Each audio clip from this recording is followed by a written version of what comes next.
నమస్కారం, సుఖీభవకు స్వాగతం. ఈ రోజు సుఖీభవలో అమ్మాయిల్లో అకాల యవ్వనం, వాంతి కూడా ఓ జబ్బేనా, ఆరోగ్యానికి మూడంచెల వ్యాయామం, పొట్టలో క్యాన్సర్లను పసిగట్టేదెలా, ఇంకా హెల్త్ టిప్. పసితనపు ఛాయలు వీడకుండానే ఇవాళ చాలా మంది చిన్నారుల్లో ఋతుచక్రం మొదలైపోతుంది. నిండా 8 ఏళ్లైనా నిండక మునిపే చిట్టి తల్లులు స్త్రీమూర్తులుగా మారిపోతున్నారు. చిత్రమైన ఈ పరిస్థితికి గాడి తప్పిన ఆహారపు అలవాట్లు, చిరుతిళ్ళు మొదలుకుని శరీరంలో హార్మోన్ల లోపాల వరకు చాలా కారణాలే కనిపిస్తాయని చెబుతారు డాక్టర్లు. చిరుప్రాయంలోనే యవ్వన ఛాయలు కనిపించడం అనేది ఇటు అమ్మాయిల్లోనూ అటు తల్లిదండ్రుల్లోనూ తీరని మానసిక సంఘర్షణను తెచ్చిపెడుతుంది. చిన్నారుల్లో చిరుప్రాయంలోనే ముందస్తు యవ్వనం ముంచుకు రావడానికి వెనుక కారణాలు, ఈ పరిస్థితిని అధిగమించేందుకు తీసుకోవాల్సిన జాగ్రత్తల గురించి ఇప్పుడు తెలుసుకుందాం.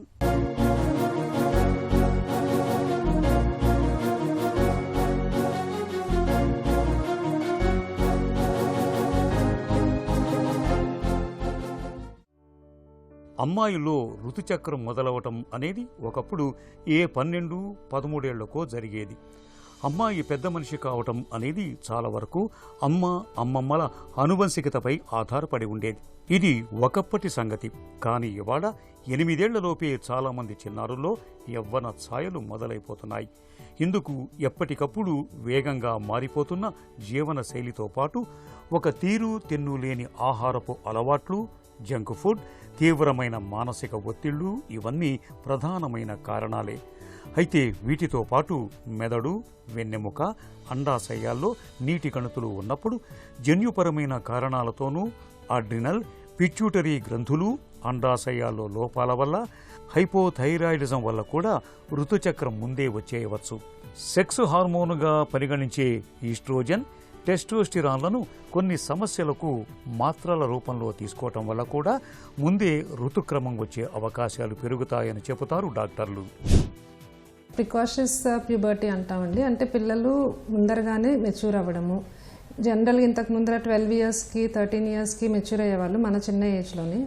కాకపోతే ప్రజెంట్ పిల్లలు 8 ఇయర్స్ నుంచి పేరెంట్స్ తీసుకొస్తున్నారు. జనరల్గా మనం చెప్పేది ఏంటంటే బిఫోర్ 9.5 ఇయర్స్ పీరియడ్స్ స్టార్ట్ అయినా వాళ్ళకి ఫిజియలాజికల్ చేంజెస్ అంటే breast development, pubic hair before 8 years start అయినా దాన్ని ముందరగానే ప్యూబర్టల్ చేంజెస్ వచ్చినట్టు చెప్తాము.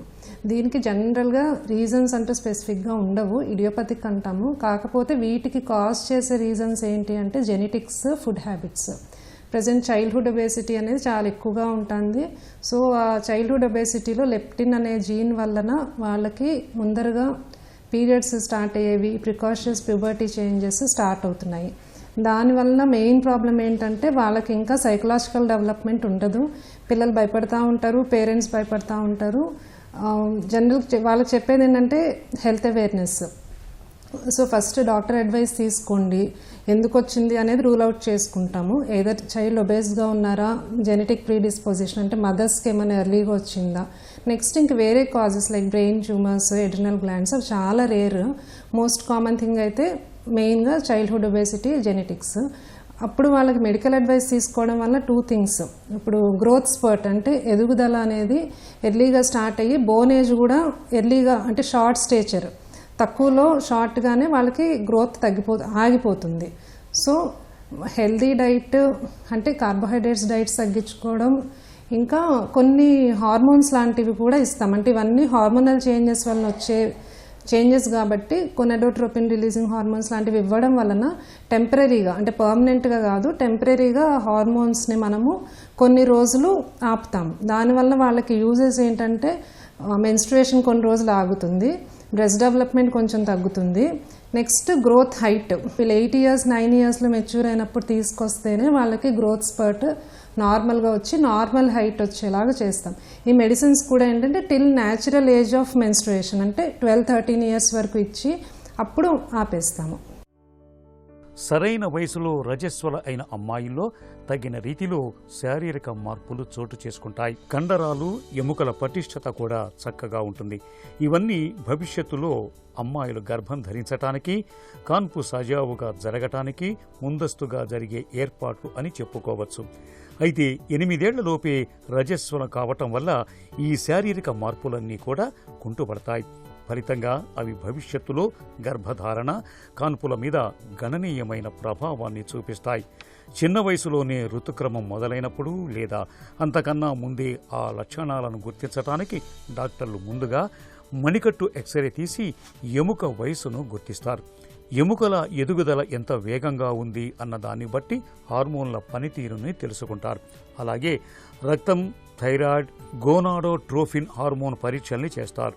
మెదడులో లోపాల్ని తెలుసుకునేందుకు అవసరమైతే ఎంఆర్ఐ పరీక్ష కూడా చేస్తూ ఉంటారు. పేరెంట్స్ చాలా మంది భయపడతారు. భయపడాల్సింది ఏం లేదు. ఎవ్రీ 500 గర్ల్స్కి ఒక గర్ల్కి ప్రికాషన్స్ ప్యూబర్టీ చూస్తున్నాము. వాళ్ళని ఎడ్యుకేట్ చేయడము, స్కూల్ టీచర్స్కి చెప్పడము, ఇంకా హైజీనిక్ ఫ్యాక్టర్స్ గురించి పిల్లలకి చెప్పడము. పిల్లలు బయటకు వెళ్ళడం మానేస్తారు. అదేం లేదు, నార్మల్ అని చెప్పడము, డాక్టర్ అడ్వైస్ తీసుకోవడము. ఎర్లీ ప్యూబర్టీలో చేంజెస్ కూడా ఎర్లీగా స్టార్ట్ అవుతాయండి. వాళ్ళకి ఇంకా చైల్డిష్గానే ఉంటారు. వాళ్ళకి బ్రెస్ట్ డెవలప్మెంట్, ప్యూబిక్ హెయిర్, ఇంకా మెన్స్ట్రుయేషన్ యాక్సెప్ట్ చేయడానికి చాలా కష్టంగా ఉంటుంది. పేరెంట్స్ వాళ్ళకి చెప్పాలి, పేరెంట్స్ సపోర్ట్ చేయాలి. చాలామంది పేరెంట్సే, మదర్సే ముందు భయపడతా హాస్పిటల్కి వస్తారు. Social awareness important. ఎందుకు ఇలా వస్తుంది, అట్లీస్ట్ ఇప్పుడు 2 గర్ల్ చిల్డ్రన్ ఉన్న వాళ్ళకి సెకండ్ చైల్డ్ అలా ఎఫెక్ట్ అవ్వకుండా కూడా చూసుకోవచ్చు ముందరగానే. వాళ్ళకి రెగ్యులర్ ఎక్సర్సైజెస్. ఇంకొకటి childhood obesities, junk foods, lack of exercise. రెగ్యులర్గా అట్లీస్ట్ 1 అవర్ పిల్లలకి ఎక్సర్సైజ్ ఉండేలాగా, స్పోర్ట్స్లో ఇన్వాల్వ్ అయ్యేలాగా చూసుకోవాలి. ఎస్పెషలీ 7-8 ఇయర్స్ అప్పుడు ఒబేసిటీ అనేది బోత్ గర్ల్స్ అండ్ బాయ్స్కి చాలా ప్రాబ్లమ్. ఊహ తెలియని వయసులో ఋతుక్రమం మొదలు కావటంతో చాలామంది అమ్మాయిలు భయపడతారు.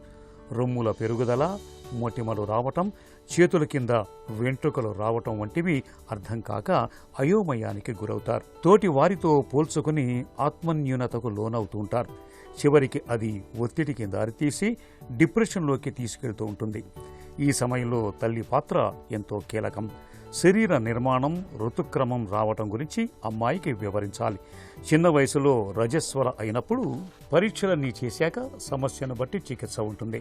ఎలాంటి కారణం లేకుండా ఋతుక్రమం మొదలైందని తేలితే కొన్ని రకాల మాత్రలను సూచిస్తారు డాక్టర్లు.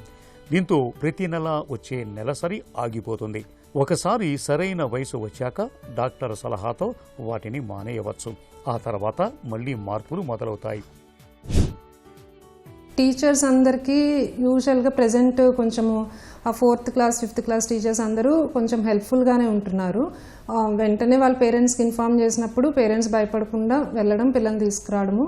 ఇంకొకటి హెల్దీ లైఫ్ స్టైల్, అంటే ఇవన్నీ ఎలా ప్రివెంట్ చేయగలము అనేది కూడా తెలిసి ఉండాలి పేరెంట్స్కి. జెనెటిక్స్, ఒబేసిటీ, ఈడీసీస్ అంటే ఎక్స్పోజర్ టు సమ్ కెమికల్స్, ఇంకా కొన్ని క్రీమ్స్ వాళ్ళల్లో ఈస్ట్రోజన్స్ ఉండడము, కెమికల్స్లో పెస్టిసైడ్స్, ప్లాస్టిక్స్, ఇవన్నీ కూడా ప్రికాషన్స్ ప్యూబర్టీకి కాజ్ చేసే రీజన్స్లో కొన్ని మెయిన్గా చెప్తాము. So less chemicals, less pesticides, usage of like topical creams, అవన్నీ కూడా చైల్డ్హుడ్లో తగ్గించుకోవాలి. పసితనంలోనే ఋతుచక్రం మొదలవటం అనేది నిజంగా ఇబ్బందికరమైన పరిస్థితి. అయితే ఆరోగ్యకరమైన జీవనశైలిని ఆచరించేలా తగిన జాగ్రత్తలు తీసుకుంటే చిరుప్రాయంలో ముందస్తు యవ్వనం ముందుకొచ్చే ముప్పును చాలా వరకు నివారించవచ్చు. ఇందుకు బాల్యం నుండే అమ్మాయిలకు తగిన పౌష్టికాహారం అందేలా చూడాలి. నిత్యం తగినంత వ్యాయామం చేయించాలి.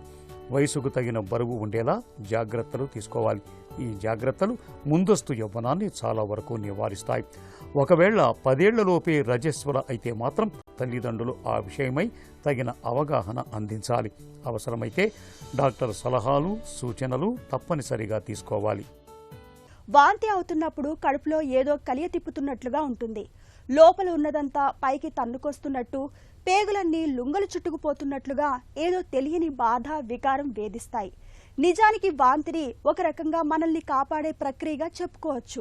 చెడిపోయిన ఆహారం తినడం, కలుషితమైన నీటిని తాగడం మూలంగా బ్యాక్టీరియా, వైరస్ల వంటివి మనకు తెలియకుండానే జీర్ణకోశంలోకి చేరిపోతుంటాయి. ఇలాంటి వాటిని మన శరీరం వాంతి రూపంలో తొలగించుకోవడానికి ప్రయత్నిస్తుంటుంది. చాలా సందర్భాల్లో జరిగేది ఇదే. అయితే తరచూ వాంతులు అవుతున్నప్పుడు మాత్రం అందుకు వేరే కారణాలు ఉంటాయని, వాటిని పసిగట్టి చికిత్స తీసుకోవాలని చెబుతారు డాక్టర్లు. వాంతి గురించిన పూర్తి వివరాలను ఇప్పుడు తెలుసుకుందాం. ఈ వామిటింగ్స్ అనేవి మనకి కంటిన్యూస్గా వస్తున్నాయి. 24 hours దాటిన తర్వాత కూడా వామిటింగ్స్ అవుతున్నాయి. తర్వాత వామిటింగ్స్లో బ్లడ్ పడుతుంది.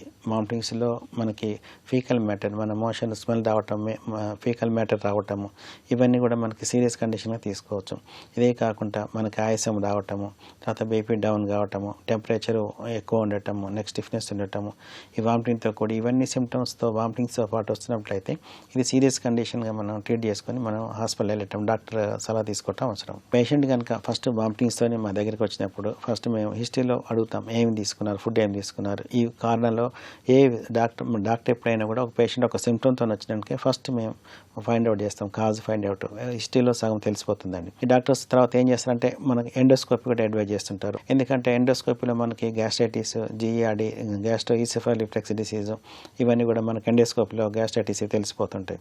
తర్వాత అల్ట్రాసౌండ్లో మనకి గాల్ బ్లాడర్ స్టోన్స్ కానివ్వండి, కొంతవరకు ప్యాంక్రియాటైటిస్, కొంతవరకు అపెండిక్స్ అనేది కూడా మనకి అల్ట్రాసౌండ్లో మనకు తెలిసిపోతుంది. సిటీ అబ్డామిన్ చేసినట్టయితే ఇంటెస్టనల్ అబ్స్ట్రక్షన్ కానివ్వండి, కంప్లీట్గా ప్యాంక్రియాటైటిస్, ఇవన్నీ కూడా మనకి వీటిలో తెలిసిపోతుంటాయి. కాబట్టి పేషెంట్ వచ్చిన తర్వాత హిస్టరీలో తర్వాత ఇన్వెస్టిగేషన్ ద్వారా మనం ఫైండ్ అవుట్ చేస్తుంటారు. వామిటింగ్స్ అవుతున్నప్పుడు మెయిన్గా ఫుడ్ అనేది కొంతవరకు ఫస్ట్ మనకు కొంత 2-3 hours వరకు కంప్లీట్గా ఆఫ్ చేయాలండి. ఏం తినకుండా ఉండాలి. తర్వాత కొద్దిగా అయిన తర్వాత అంటే కొంత ఎప్పటికీ కూల్ అయిన తర్వాత బాడీ సిప్ ఆఫ్ వాటర్స్, అంటే ప్లెయిన్ వాటర్ కానివ్వండి, అల్లంతో కూడిన వాటర్ కానివ్వండి, లెమన్ వాటర్ కానివ్వండి తీసుకోవటం వల్ల మనకు వామిటింగ్ సెన్సేషన్, వామిటింగ్ అనేది తగ్గించుకోవచ్చు. కాకపోతే కొన్ని రకాల డిసీజులు అయిన ఇంటెస్టనల్ అబ్స్ట్రక్షన్ అనుకోండి, అపెండిక్స్ అనుకోండి, కొలిసిస్టైటిస్ అనుకోండి, అంటే గాల్ బ్లాడర్లో ఇన్ఫెక్షన్ ఉండే అనుకోండి, ఈ వామిటింగ్స్ అనేవి ఆగవన్నమాట. ఈవెన్ పైలోరిక్ స్టెనోసిస్ అనుకోండి, వీటిలో అనేది మనకి వామిటింగ్స్ ఆగవు. ఇలాంటి కండిషన్లో మనకి ఇవి రెమెడీస్ తీసుకున్నా కూడా ఉపయోగం ఏమి ఉండదు. ఇలాంటి కండిషన్లో మనం అనేది మళ్ళీ డయాగ్నోసిస్ గురించి డాక్టర్ దగ్గరికి వెళ్తుండాలి. తర్వాత ఈ వామిటింగ్స్ అయ్యేటప్పుడు ఎక్కువ ఆయిలీ ఫుడ్ అనేది, తర్వాత బయట ఫుడ్ తీసుకోవద్దు. తీసుకున్న అంటే మనకు వామిటింగ్స్ తగ్గినప్పుడు తక్కువ వాటర్, తక్కువ క్వాంటిటీ, ఎక్కువ సాల్ట్ తీసుకుంటూ ఉండాలి. కంప్లీట్గా ఆల్కహాల్, కెఫీన్, కాఫీ ఇవన్నీ కూడా అవాయిడ్ చేయాలని. వ్యాయామం అంటే మన ఆరోగ్యాన్ని దివ్యంగా ఉంచే తారక మంత్రం. ప్రతినిత్యం కనీసం అరగంట సేపైనా వ్యాయామం చేయడాన్ని అలవాటు చేసుకుంటే చాలు, మనకు చాలా ఆరోగ్య ప్రయోజనాలే సిద్ధిస్తాయి. అన్నిటికీ మించి ఇప్పటికే ఉన్న దీర్ఘకాలిక జబ్బులు చక్కగా అదుపులో ఉంటాయి. అయితే వ్యాయామం అనగానే మనలో చాలామంది నడక, లేదంటే యోగా, బరువులు ఎత్తడాలు, ఇలా ఏదో ఒక వ్యాయామానికే పరిమితం అవుతుంటారు. నిజానికి ఆరోగ్యకర వ్యాయామానికి 3 అంచెల ప్రణాళిక అవసరం అంటారు నిపుణులు. ఆరోగ్యానికి 3 అంచెల వ్యాయామం గురించి ఇప్పుడు తెలుసుకుందాం.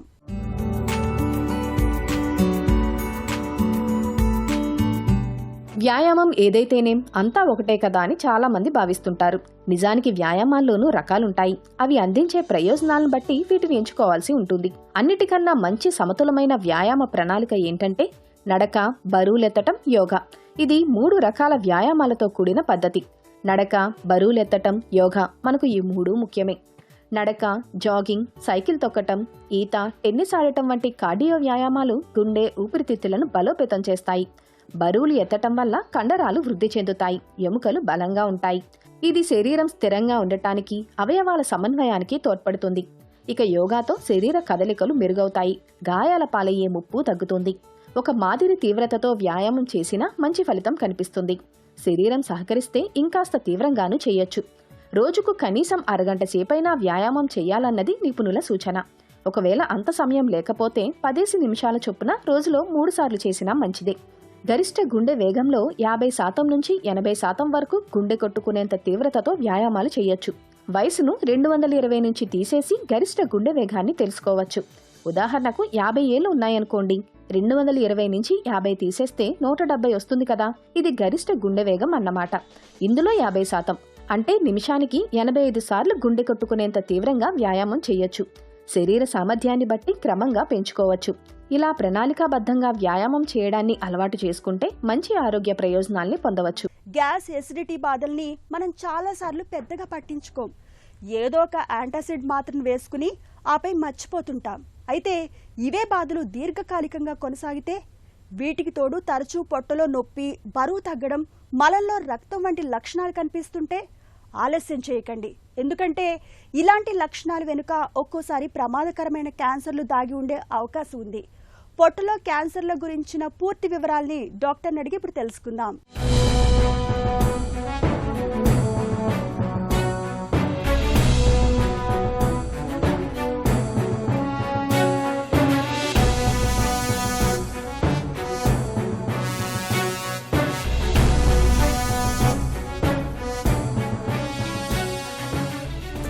జీఐ క్యాన్సర్లు అంటే ఏంటి, ఎందుకు వస్తాయి? ఈ జీఐ క్యాన్సర్స్ అంటే గ్యాస్ట్రోఇంటెస్టినల్ సిస్టంలో వచ్చే క్యాన్సర్స్ అండి. గ్యాస్ట్రోఇంటెస్టినల్ సిస్టమ్ అంటే డైజెషన్, అంటే మనకు అరుగుదలకి ఉపయోగపడే ఆర్గన్స్ అన్నీ. ఎగ్జాంపుల్ ఏంది అంటే మన ఫుడ్ పైప్ కానివ్వండి, అంటే oesophagus, stomach, small intestine, large intestine, liver, pancreas, spleen, పెద్ద పేగు, చిన్న పేగు, ఇవన్నీ కలిపి డైజెస్టివ్ సిస్టమ్ అని అంటుంటారు. దీంట్లో వచ్చిన క్యాన్సర్స్ని జీఐ క్యాన్సర్స్ అంటూ ఉంటారు అన్నమాట. మామూలుగా తీసుకున్నట్లయితే అండి, ఈ క్యాన్సర్స్లో కూడా జీఐ క్యాన్సర్స్ ఇన్సిడెన్స్ సుమారు 100 మంది క్యాన్సర్ పేషెంట్లు కనుక మనం చూసినట్లయితే దాంట్లో 20 నుంచి 28% గ్యాస్ట్రోఇంటెస్టినల్ క్యాన్సర్స్గా మనం పేషెంట్స్ ఐడెంటిఫై చేయవచ్చు. గ్యాస్, ఎసిడిటీ, దీర్ఘకాలిక కడుపు నొప్పి వంటివి క్యాన్సర్గా పరిణమిస్తాయా? స్టమక్ పెయిన్ అనేది చాలా ఇంపార్టెంట్ సిమ్టమ్ అండి. మామూలుగా పొట్టనొప్పి వచ్చినప్పుడు మనం డాక్టర్ దగ్గరికి వెళ్ళడమో, లేకపోతే ఎసిడిటీ మెడికేషన్స్ తీసుకోవడము, అంటే గ్యాస్ మెడికేషన్స్ తీసుకోవడమో, స్కాన్ చేయించుకోవడమో ఇట్లాంటివి చేస్తూ ఉంటాం. 100 మందిలో 95 మందికి ఈ పొట్టనొప్పి అనేది తొందరగా తగ్గిపోతూ ఉంటుంది. ఒకవేళ తగ్గలేదు అంటే మాత్రము అండర్లయింగ్ క్యాన్సర్ ఉండేదానికి అవకాశాలు చాలా ఎక్కువగా ఉంటాయి. రెండోది ఎసిడిటీ అనే సిమ్టమ్, ఇది ఒక సిమ్టమ్ కాంప్లెక్స్ అండి. అంటే ఒక 4-5 సిమ్టమ్స్ కలిపి మనం ఎసిడిటీగా అనుకుంటూ ఉంటాం. దాంట్లో ముఖ్యము గ్యాస్ట్రోఇసోఫేజియల్ రిఫ్లక్స్ డిసీజ్, అంటే జీఈఆర్డి. ఈ జీఈఆర్డి అనేది ఏంది అంటే పొట్టలో ఉన్న యాసిడ్ మన ఫుడ్ పైప్లోకి పదే పైకి వెళ్ళి ఆ ఫుడ్ పైప్లో ఉన్న మ్యూకోసాని, అంటే ప్రొటెక్టివ్ బ్యారియర్ని అరిగిచ్చేసి అల్సర్స్ ఫామ్ చేస్తుంది అనమాట. దాన్ని బ్యారెట్స్ ఈసోఫేగస్గా కూడా అంటూ ఉంటారు. ఈ బ్యారెట్స్ ఈసోఫేగస్ అనేది ప్రీ మాలిగ్నెంట్ అండి. ఇది ప్రీ మాలిగ్నెంట్ అంటే క్యాన్సర్కి దారి తీసే జబ్బు అనమాట. సో ఇట్లాంటివి ఉన్నప్పుడు క్యాన్సర్ ఉండే అవకాశాలు కూడా ఉంటాయి. జీఐ క్యాన్సర్లు ఏ అవయవాలను ప్రభావితం చేస్తాయి? బాడీలో ఉన్న అన్ని ఆర్గన్స్కి క్యాన్సర్ రావచ్చు. దాంట్లో ముఖ్యంగా జీఐ క్యాన్సర్స్ ఎక్కువ కామన్ క్యాన్సర్స్. బాడీలో కనుక మనం సపరేట్ ఒక్కొక్క సిస్టమ్, అంటే digestive system, respiratory system, reproductive system, ఇట్లా ఒక్కొక్క సిస్టమ్గా తీసుకుంటే హయ్యెస్ట్ క్యాన్సర్స్ వచ్చేది డైజెస్టివ్ సిస్టమ్ క్యాన్సర్స్ అనమాట. అంటే almost 20 to 28% of cancers GI క్యాన్సర్స్గా ఉంటాయి. దాంట్లో కూడా కోలోరెక్టల్ క్యాన్సర్స్ చాలా కామన్ డిసీజెస్ అనమాట. మల విసర్జనలో రక్తం కనిపించడం ప్రమాదకరమైన సంకేతమా? మెజారిటీ ఆఫ్ పేషెంట్స్, అంటే ఎక్కువ శాతం మంది ఏంటంటే మోషన్లో బ్లడ్ పడంగానే అది వెంటనే అది క్యాన్సర్ అనేసుకుంటూ ఉంటారు.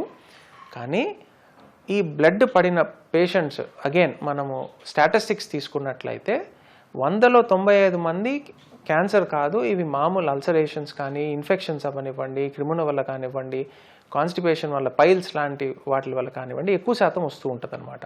కానీ మిగతా 5 మంది పేషెంట్స్లో మాత్రం క్యాన్సర్ ఉంటుంది. అండ్ ఇంకో ముఖ్యమైనది ఏంటి అంటే బ్లడ్ కంటిన్యూస్గా బ్లడ్ పడుతున్నప్పుడు అండ్ హిమోగ్లోబిన్ కూడా తగ్గుతూ ఉంటుంది ఈ పేషెంట్స్కి. వీక్నెస్, అంటే మోషన్లో బ్లడ్ కనపడమే కాకుండా వీక్నెస్ కూడా ఉన్నట్లయితే క్యాన్సర్ ఉండే అవకాశాలు ఎక్కువగా ఉంటాయి. అండ్ సెకండ్ థింగ్ ఏంటంటే ఈ బ్లడ్, మోషన్లో బ్లడ్తో పాటు ఆల్టర్నేటివ్ హ్యాబిట్స్ అంటారండి. అంటే కొన్నిసార్లు మోషన్స్ రావడము, కొన్నిసార్లు డయేరియా రావడం, అంటే వారంలో 3 రోజులు లూజ్ మోషన్స్ అయినట్టు ఉండడము రక్తంతో పాటు, మిగతా 3 రోజులు కాన్స్టిపేషన్, అంటే మోషన్ సరిగ్గా రాకుండా ఉండడం, గట్టిగా రావడము, ఇట్లా ఉన్నట్లయితే కూడా క్యాన్సర్ లక్షణంగా చూసుకోవాలి. గ్యాస్ట్రిక్, కొలన్, లివర్ క్యాన్సర్ల లక్షణాల్లో ముఖ్యమైన తేడాలేంటి? కొన్ని సిమ్టమ్స్ ఈ 3 క్యాన్సర్స్కి చాలా సిమిలర్గా ఉంటాయండి. ఫర్ ఎగ్జాంపుల్, అనుకోకుండా బరువు తగ్గడము. మామూలుగా ఏంటంటే మనము ఫుడ్ తగ్గించో లేకపోతే ఎక్సర్సైజ్ చేసో బరువు తగ్గడం వేరు. అనుకోకుండా తగ్గడం, అంటే మామూలుగా తింటూనే మామూలుగా ఉంటూనే కూడా వెయిట్ లాస్ అవ్వడం క్యాన్సర్ లక్షణం అనమాట. ఇది అన్ని జీఐ క్యాన్సర్స్కి కామన్ సిమ్టమ్. దాంతోపాటు ఆకలి తగ్గడము, వీక్నెస్ రావడము, ఇవి కూడా common symptoms. But specific symptoms, అంటే ఇప్పుడు కొలానిక్ క్యాన్సర్కి స్పెసిఫిక్ సిమ్టమ్స్, అంటే పెద్ద పేగుకు సంబంధించిన క్యాన్సర్కి స్పెసిఫిక్ సిమ్టమ్స్ ఏంటంటే ఇర్రెగ్యులర్ బవెల్ హ్యాబిట్స్ అంటారు. అంటే మోషన్లో అబ్నార్మల్గా ఉండడం అన్నమాట. అంటే ఒకసారి లూజ్ మోషన్స్ అవ్వడము, ఒకసారి గట్టిగా మోషన్ రావడము, అండ్ మోషన్ పోయిన తర్వాత కంప్లీట్గా ఎంటీ కాకుండా కొంచెం మిగిలిపోయిందన్న ఫీలింగ్ రావడము, ఇలాంటి సిమ్టమ్స్ ఉంటాయన్నమాట. ఇంకొంతమందికి మోషన్లో బ్లడ్ రావడము, ఇలాంటి సిమ్టమ్స్ కొలానిక్ క్యాన్సర్కి సంబంధించిన సిమ్టమ్స్.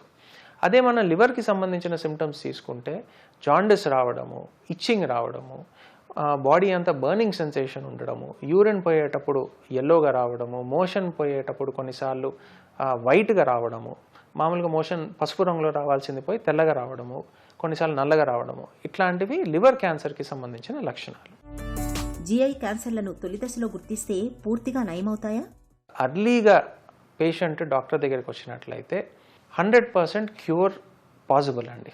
ఐదర్ సర్జరీ ద్వారా అవ్వనివ్వండి, లేకపోతే మినిమల్ యాక్సెస్ అంటే ఎండోస్కోపీ ద్వారా కూడా కంప్లీట్ క్యూర్ ఇచ్చే అవకాశాలు ఉంటాయి. ఎండోస్కోపీ, కాలనోస్కోపీ లాంటి పరీక్షలు తప్పనిసరిగా చేయించుకోవాలా?